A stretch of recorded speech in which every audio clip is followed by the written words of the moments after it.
Welcome back to Make Me a Fan. I'm the Jag. I'm Pete. And today we're talking about Bar 51 Rosé Parade. This is the tag match between RJ City and David Arquette going up against Colt Cabana, boom, boom. Yes. And Mr. Pina Colada's Joey Ryan. You damn right. If you can, if there's any part of you that can watch this match without smiling or laughing, you better just never talk to me again, because this was such an amazing, entertaining, and fun match that you have to go to High Spots and watch this thing. Am I right? 100%, especially with David with those wrist streamers. Yeah. Love it. Yeah. He was here in May, it's gonna be May, against Jungle Boy, and did that as well. Phenomenal stuff. He actually had the Candyman gimmick where he was wearing his Candyman gear and everything. It's a really great match. Now, this is my first time seeing David Arquette wrestle, and I've read a few things and I've heard some things about how dedicated he was and how much time he put into actually learning how to wrestle and to be considered one of the guys. And I think tonight he accomplished his freaking goal. Now, is he the best professional wrestler on the planet? No. But does he know what he's doing in the ring? And if he wasn't named David Arquette, would I think there was anything wrong with what he was doing? Hell no. He was a worker and he was doing his damn job. And he was damn entertaining at it. Am I right? Did you feel that way? 210%. I saw David Arquette almost die in a ring. Really? Against Nick Gage. Almost died? Yeah, he got stabbed in the neck with a light tube. Oh, really? Yeah! How did I miss this story? Well, it happened in LA. I was sitting front row. Wow. I was 4.5 feet away so was there like ambulance, like they like rushing the hospital kind of No, David ended up finishing the match and awkwardly left, and him and Luke Perry went to the ER. Hashtag respect. It's going to be coming out in a movie that Luke Perry was producing. I heard there's a documentary. So that's going to cover that. That's going to be the end of it. Wow, that's amazing. Look, I said on the Jags Jab about David Arquette, was it a week in review, whatever, Juggernauts Jabronis, I said that he was the Juggernaut of the Week because he put on a hell of a show. He is the Juggernaut of the Week because he put on a hell of a show and he earned my respect. Now, everybody who wrestles has earned my respect, but a guy who had no reason, no logical purpose to put himself through this kind of punishment, did it for the love of the game. And not only did he do the training, but he wants to put on a show. He wants to entertain us. He's putting his body on the line to entertain everybody, which all of them do, but not all of them have millions of dollars in the bank. You know what I'm saying? I'm sorry. No. We don't have friends money. He does. Yeah, he's got friends money. But you want another thing that's going to blow your mind about David? What's that? He is a Bob Ross certified instructor.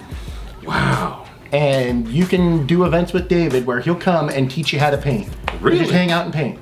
Really? We might have to do that. Oh, I have other things in the hopper, so you are TBD. Holy mother of pearl, the Encyclopedia is making moves. But David's amazing. Can't say enough about him. Wow. One of the absolute nicest people ever. Now that's true. However, RJ City talked to him like he was the gum on the bottom of the shoe. Well, and that's kind of the whole act that they have here. And so, like, to unfortunately break some of that fourth wall, obviously RJ's really helped David in the last year and a half round out being a great tag wrestler, but also leverage his comedic timing, his acting, and things like that. And you see that in this exchange here where, you know, RJ is about to say, it's RJ, and he's like, it's Arquette City. Yeah, well, RJ City, I'm first time seeing him too. Fan-freaking-tastic, great delivery. Talking about a guy who used to do stand-up, which of course the Jag used to do stand-up. Hell, the Jag has done everything, but the guy has great timing. He's got great delivery. He is freaking prolific and gifted. RJ City, I'm a fan. I'm a fan and a half. And David Arquette, you earned the Jag's respect. I'm a fan as well. Mr. Colt Cabana, as you can see on your screen. What do you think of Colt Cabana, seeing him wrestle live? You know what's funny? The people are going to hate me when I say this, okay? I'm sorry, people.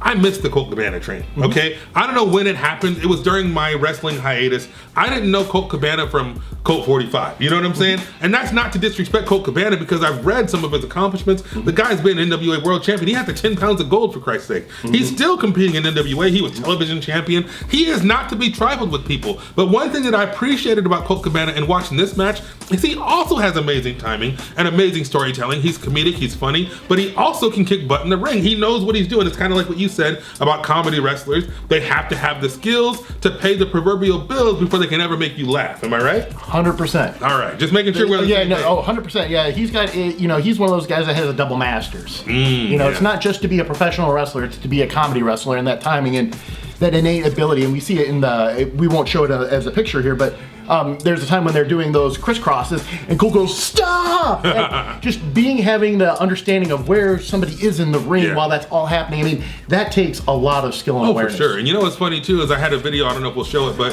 where they had the test of strength, where he's doing a test of strength with David Arquette, and David starts to battle back, and Colt's like, just kidding. That was an awesome spot. And I mean, by this time I moved up to Pete's perch, and I'm watching the match next to Pete. So that was a cool thing to see. Of course, Joey Ryan, who was fantastic. I love David pulling the string out of his tights. That was phenomenal. And I think out of context you don't get it, but when you see it in person, you kind of understand the move. The whimsical nature, the imagination. I am jealous that I wish I could tap into it as much as David does. Yeah. Because it's whimsical, and it's wonderful in nature, and it's just pure and Oh yeah. That's good awesome stuff. So friends helping out friends. Colt ended up making sure that Joey got some on the back. Now, can you give me a little bit of Colt's points? I mean, I think I covered it pretty well. But absolutely. NWA champion, standout wrestler, done everything. I mean, he was at WWE for a while. Yeah, I know he was in the E, but I wasn't watching during that time. But he's a veteran. Right? He's just. I mean, he's definitely likes that world of sport, that British style of wrestling that catches can. And again, that requires a whole different level of athleticism because there's. When he won the national title, he actually used a looping jump where he did a sunset flip, but went all the way through and used his legs to pin James Storm shoulders down. So it was him through the legs. So I mean, again, just a lot of athleticism, a lot of thought and coordination. So this match was fantastic. If you haven't seen it, take your ass to High Spots. You got to watch it. There's a lot of funny spots in this match, but there's also a lot of fantastic top shelf freaking wrestling in this match. So first thing, of course. Oh, gotta touch. But it didn't work with David. No, why not? I don't know. It wasn't going to attack him, so he had no idea. So then RJ City had to come test it, and oh no. And of course, David pulls him off right away to save him from getting that. But that's like you said, this is where they went to test of strength, and Colt just snapped him back and said, nope. Yep. Not today. And then RJ, of course, is doing his thing, which RJ is very talented in the ring as well. 100%. I don't know much about him. Has he been around for a while? Seasoned vet, 5, 6, 7 years. Okay, very cool. Yeah, he's a great guy. He's got a lot of. Is that Odie killing in the back of that previous picture? Of course. Look at the facial expressions on Odie. Man, referees are underrated, okay? As we head to Santino Brothers, and of course we're going to learn how to referee. I don't really have a whole lot of interest in being a referee. I will do it if the time and the occasion calls for it. It's something that's needed. Absolutely. Oh, for sure, yeah. I like what Isaac said. He carries his gear in his car. So if you ever need to tag us in, tag us in. However, I appreciate the art form that refereeing is, and the more I'm paying attention, the more I'm watching what's going on with the referees, the more I can appreciate guys like Odie, Nick, Jeremy, Isaac, right? These guys are all fantastic. So good stuff, Odie. Good stuff as always. Now, I don't know what's going on here. The blow pop. Yeah, the blow pop in the bum. Yes. Oh, wow. And the walk-off? And the walk-off. Nice. But David ended up using sliced bread on Joey and Colt, and actually ended up getting the pin. That's awesome. David Arquette gets the W at Bar Freaking Wrestling. Talk about a moment of feeling right there. To put yourself through the paces, to get beat up. I mean, which is really what wrestling training is. I don't know if you guys know this, newsflash, all these freaking bumps hurt, okay?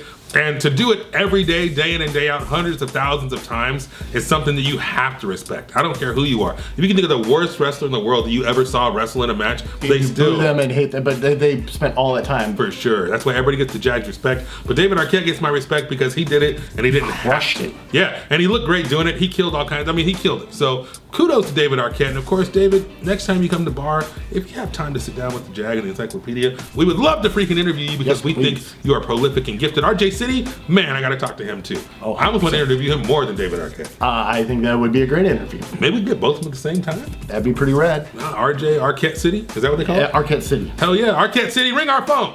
Contact makemeafan@gmail.com, right? Or you can just find us on social media at makemeafan316. And every day we have a new video at 9 o'clock. 9 a.m. Right? 9 a.m. Yeah, that's right. Yeah, noon Eastern. Noon Eastern. So bring your butt back tomorrow because we're going to talk about the main event. If you don't know what we're talking about or who's in the main event, the Encyclopedia will enlighten you now. So we've got the Machine. Yes. Brian frickin' Cage. Mr. Get My Stuff In, yes. And the original Get My Stuff In guy, Teddy Hart. I saw that because I watched that YouTube video. Originally, I guess he was Mr. GMSI before Brian Cage adopted or started to promote and use Mr. GMSI. But said as Brian took the time to actually monetize it, yeah. See, Teddy, you had an opportunity there, but Teddy is a master of opportunity and taking advantage of opportunities in the ring. So we're going to talk about that match tomorrow. The Machine versus Teddy Hart. And I don't know what to say about it. It's a hell of a match, so you don't want to miss that. So see you guys tomorrow then. Tomorrow. Later.